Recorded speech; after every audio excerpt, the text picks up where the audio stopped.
OK. Alors, ce qu'on va faire ensemble, on va revenir sur ce qu'on vient de faire comme petite expérience pour découvrir que finalement, la parabole, je vais vous m'en dessiner une. OK? Donc, je me dessine une parabole. Là, je vous dis tout de suite, mon dessin n'est pas nécessairement à l'échelle, mais on va voir un peu le phénomène qui s'est passé. Alors, je vous donnais la parabole. Je vous donnais quoi d'autre? Je vous donnais une droite directrice. Hein?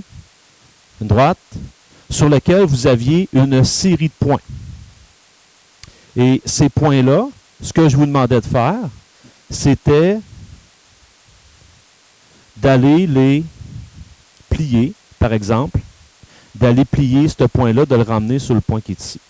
De telle sorte qu'en bout de piste, on s'est rendu compte que tous les points nous décrivaient, OK, tous les points décrivaient une parabole en bout de piste. Et on observait la chose suivante.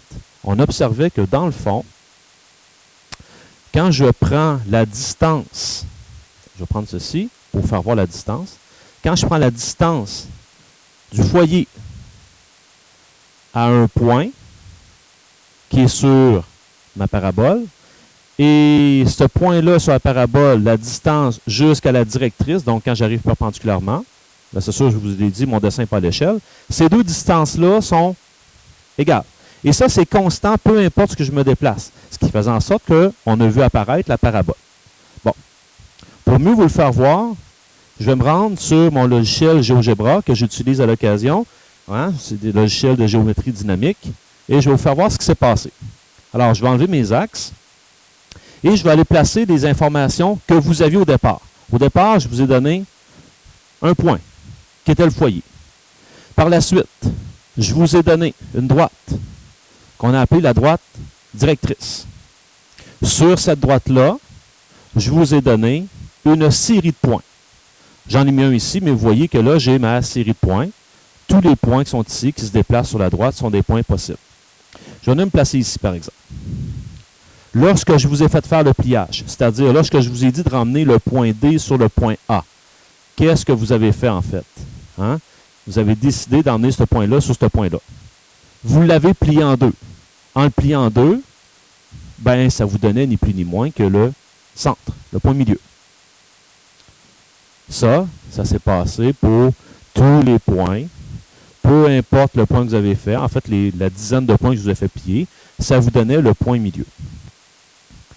En faisant votre pliage, vous devez réaliser qu'en faisant votre pliage, hein, je le plie en deux, j'avais ce pliage-là. Et ça, je l'avais pour l'ensemble des points. Hein, pour l'ensemble des points. Une fois que vous avez terminé, qu'est-ce que je vous ai fait faire? J'ai dit, prenez votre feuille, regardez-la avec une certaine distance, et là, votre réaction a été la suivante. Hein, on voit apparaître une parabole. C'est vrai, c'est ce qui s'est passé. Moi, ici, mon intérêt, ce n'est pas vraiment là. J'aimerais vous faire voir maintenant la parabole. Elle est où? On va pousser un peu l'analyse. Donc, je vais enlever ici je vais enlever la trace. On va pousser l'analyse.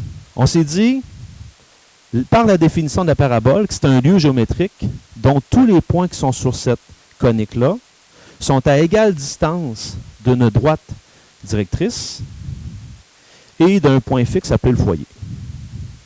Si je commençais par aller chercher la distance entre la directrice et la parabole, bien, la distance, le point, c'est la distance la plus courte, c'est celle-là qui est en ligne droite. Donc, je viens de tracer une perpendiculaire. Voici mon point d'intersection ici. Ce point-là, là, je vais le faire sortir. Le point d'intersection entre elle et celle-ci, ce point-là, ça, c'est la distance entre ma parabole et la directrice. Il est évident que cette distance-là, entre D et F, c'est clair que c'est la même entre F et A. Ça, c'est par ma définition. Mais, je vous dis tout de suite, regardez le triangle AEF et le triangle DEF. On pourrait voir facilement que c'est deux triangles congrus par côté, angle, côté. Hein? E étant le point milieu, ben, ces deux segments-là, AE et ED, sont identiques. Le côté FE, c'est un côté commun, et j'ai un angle droit dans les deux triangles. Donc, je suis convaincu que ces deux mesures-là sont identiques. Alors maintenant, je vais vous faire apparaître la parabole en question. Tout ce que j'ai à faire, c'est de faire activer la trace sur le point F. Et voilà ce qui va se passer. Voilà. Là, j'ai ma parabole qui apparaît. Et peu importe ce que je m'arrête, il est évident, hein, observez bien les distances. Les distances sont toujours les mêmes. Lorsque j'arrive à ce point ici, bien ça, c'est un cas particulier. Je passe par le sommet. Voilà pour la parabole.